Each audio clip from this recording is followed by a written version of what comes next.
But no, I just want to get you guys' opinion on some rookie quarterbacks. We already touched on Daniel Jones, but Dwayne Haskins got some good run. Kyler, shaky, shaky to say the least. Not worried, though. And even he's not a rookie, but I still got a little bit of look at him. Josh Rosen. I starting off with Rosen. I didn't mind what I saw.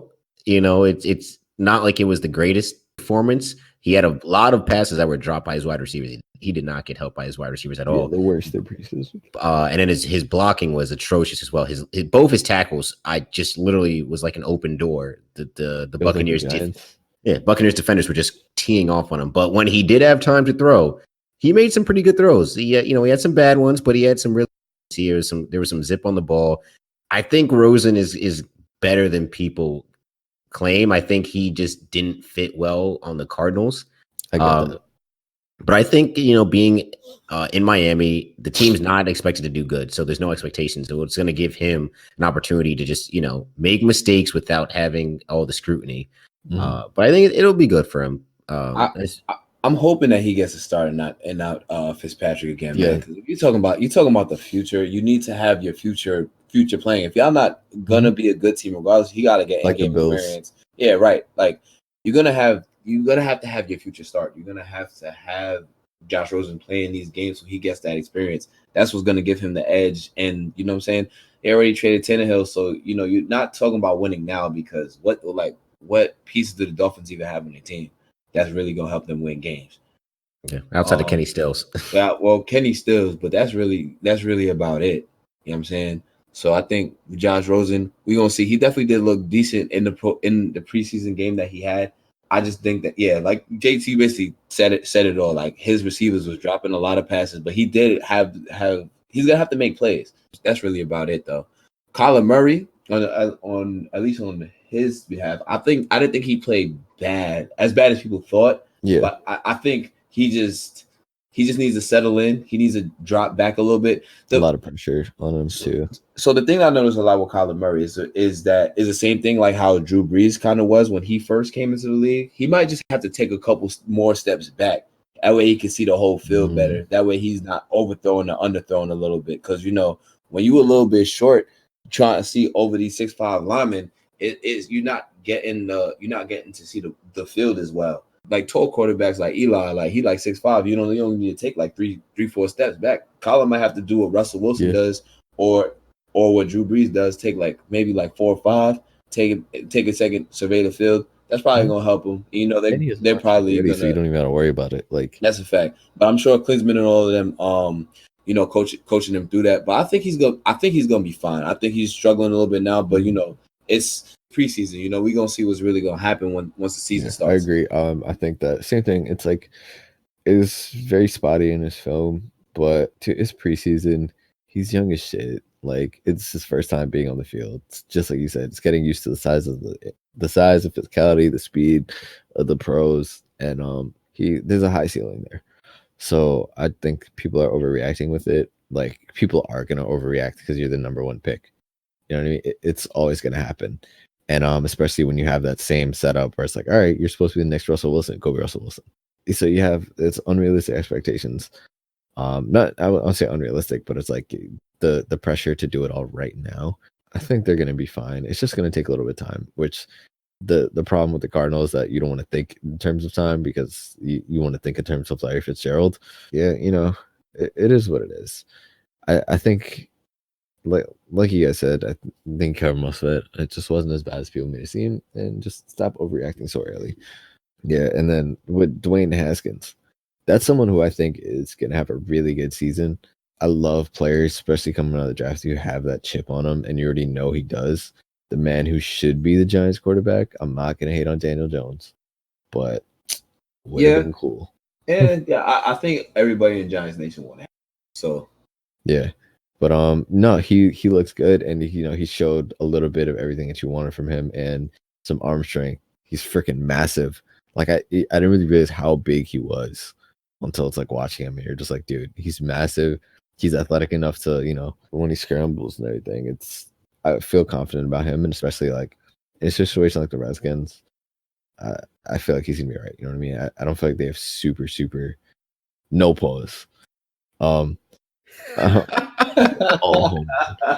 I was holding in the laugh. Now we got to edit this part out. He said he's massive. He's massive. What? I heard John. I was like, wow. So we didn't say anything, huh? That's crazy. Yeah, right. That's how we get it. We still recording. Right. Nah, we stop. Yeah, damn right.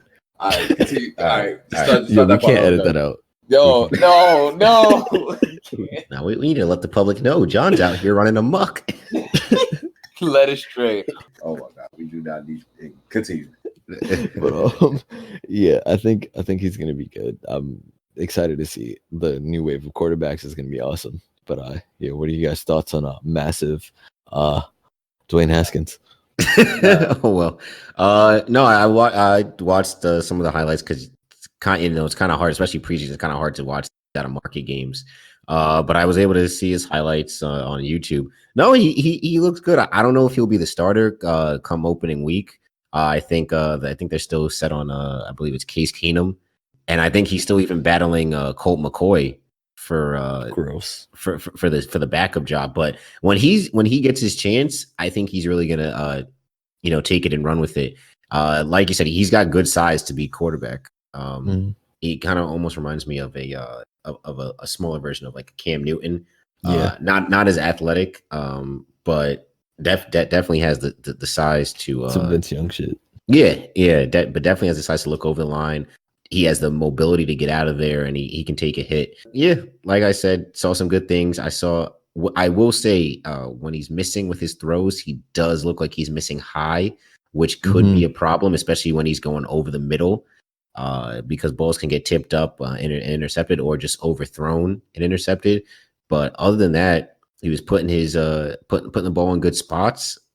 His touchdown pass was a really good show. His arm strength. Dime. Oh my goodness, it was. He just dropped it in there, dropped it in the basket. And then the one play I think that everybody was kind of like going crazy over was the that offensive pass interference, which was just crazy. But I mean, yeah, he saw some good things from Haskins. He's still got a ways to go, but if they keep like what you see, that'll be disrespectful. Well, I think you have to keep three. I think you always keep three quarterbacks. No. Fuck out of here. What? All right. So if let's say Lamar goes down, right, for the season, who's backing? You're going to need a backup for Robert Griffin III, are you not? Yeah, and then you just sign some scrub. Last year was the first year in like ever that the Ravens actually had three quarterbacks on their team, and that's granted because Joe Flacco usually never gets hurt. Most teams carry three. If you have a play, I think it's like a depth chart requirement to have three. Or do you just list some other like special teamer and be like, oh yeah, you play yeah, maybe. Yeah, probably. Because I'm sitting here like, bro, literally the whole thing about them signing RG3 last year was that it was the first time in forever, and that's if they were even going to sign him. That the Ravens had three quarterbacks on the roster. No, my thing on Haskins is like, dude, if you know this is the future, like, yeah, you got to earn your spot, but like, he got to at least be in the backup. He needs to be running like rest of the second team. Well, you don't, and especially if you're spending a top 20 pick on him. You have to. Yeah, that's their first round draft pick. Also, Case Keenum is Joe Flacco, so he has a pretty good shot of making it into the. He's got to earn it though. Starting game. Oh, for sure. Yeah, it's not going to be given to him. But I feel like he gets that, and he's like that chip from the draft. He's out here to work. I can't wait. I'm actually. It's crazy because some of my favorite players are in my division, and it sucks because I can't root for them the way I want to. Like Carson. No, hell no, not Carson. But like Deshaun Jackson, one of my favorite players. Ezekiel Elliott, one of my favorite players. It's like you see the conflict of interest here. And Dwayne Haskins, it's like, he's a black quarterback. How could I not root for him? That's why I wanted. That's part of the reason why I wanted him in New York. Is we ain't never had that except for Geno Smith that one game, but we're not gonna talk about that. But yeah, I think Haskins gonna be the truth. We just gotta grow into it. He had the perfect size to be a quarterback, like y'all said. I'm not gonna reiterate too much, but if y'all could rank, all right. So we'll for the purpose of the conversation, we'll include Josh Rosen between Daniel Jones, Josh Rosen, Kyler Murray, and Haskins. Who y'all think has played the best? Who's played the worst? I'd say Daniel Jones has played the best so far. I mean, just judging off the Jets game and then the last game against the Bears, he's definitely played the best. I didn't see Rosen play in his first preseason game, so I can only really go off of the second one. Rosen. And I think Kyler and Haskins are kind of the same in the sense. I mean, because Haskins had a really bad first preseason game. I think he could do like 2 or 3 interceptions, whereas Kyler went 6 for 6 for like 46 yards on his first drive. Right? He didn't play in the first game. No, he did. Oh, he did. He went like 6 for 6 for like 40 something yards. So I'd say they're kind of the same. Rosen, I only have that second game to go for, but I'd say of all the rookies right now, Daniel Jones has definitely played the best, and it's got to give a lot of promise and hope to Giants fans. Yeah, I'm with JT on that. I feel like I agree with his ranking there. I don't have a lot on Rosen. Honestly, I don't really care about Rosen, if I'm being honest. I think I'm getting drafted, and he's a young ass quarterback. I'm really not worried. He has time to figure it out. He's in, like you said before, he's in an organization that can give him the space to figure it out. I hope he does. I like the things he says outside of football. Really fuck with it. So yeah, I hope he does well. But from what I've seen, it's still he's still a project, which is fine. You can be old as shit and still play quarterback. But yeah, I agree. I think Daniel Jones has been coming out and also it's another thing where he got that Kevin Knox where it's like, y'all didn't want me, so I got to make you guys know that it's all right. He's played great, and yeah, I mean, Kyler. I just feel like it's just going to be. I feel like it's going to be a little bit of a longer adjustment period, but I feel like he still has the highest ceiling. Yeah, of course. Not necessarily. I agree.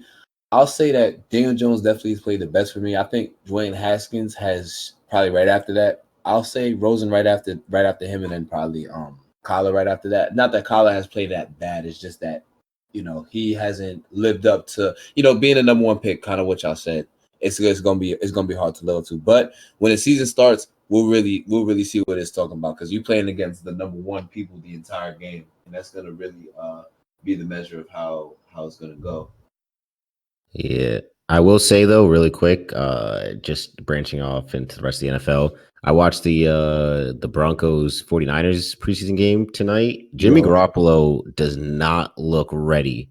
And I know this was his first game since the injury, but he did not look good at all. If I was a 49ers fan, I would maybe give it another week. But if this is the same thing next week, I'd be really, really worried if I was a Niners fan, especially because Jimmy G is supposed to be their franchise. Oh yeah, they gave him that big contract right after they traded him for the Patriots. Man, it's crazy.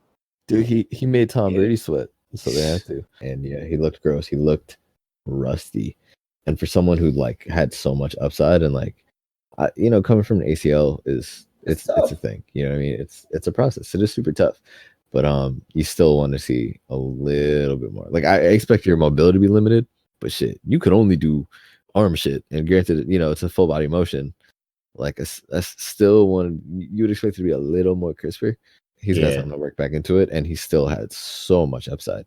I'm about to say, like you said, you hope, as a Niners fan, you hope it's rust. You hope it's just all right, he's not used to the game action, game speed. Just getting him up to speed on it. But if it's not that, then oh buddy. But that was the last kind of the football point I wanted to touch on. Just